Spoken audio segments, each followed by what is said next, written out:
all the stuff it does well, Nintendo doesn't do itself many favors when it comes to naming conventions.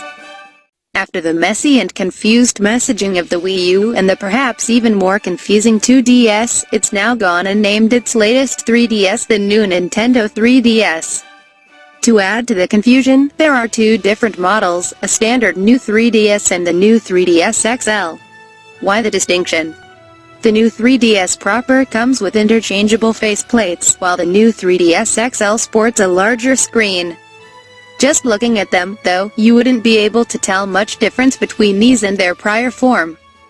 It's less of a problem for the serious gamers and Nintendo nuts, but for the parents who are out to buy their kid a birthday present, well, you can see the problem. 3DS. But the new 3DS really is new.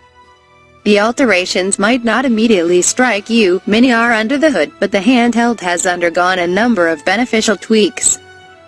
From the addition of the right stick near the face buttons and more powerful internals to the interchangeable faceplates, there are plenty of worthwhile tweaks that justify the upgrade. Design.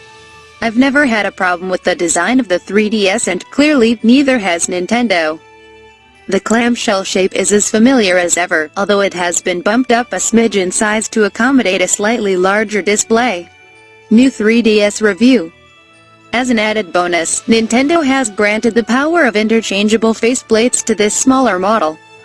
Nintendo sent me a rather eye-catching Luigi one to try, but you'll have a vast range to choose from. Japan already has 40, if you fancy some added customization. Why this is absent on the XL is a bit of a mystery to me. Again, I imagine it comes down to market research.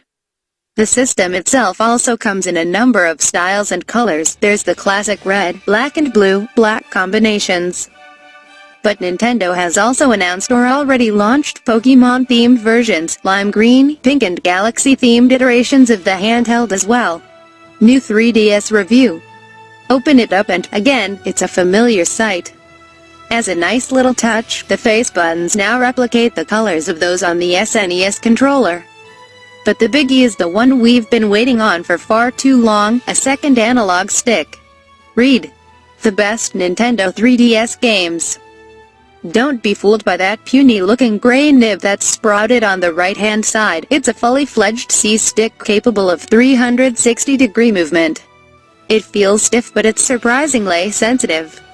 During my time playing Majora's Mask, it worked wonderfully for controlling the in-game camera. Much of that is down to the placement that makes thumb jumping between face buttons and analog stick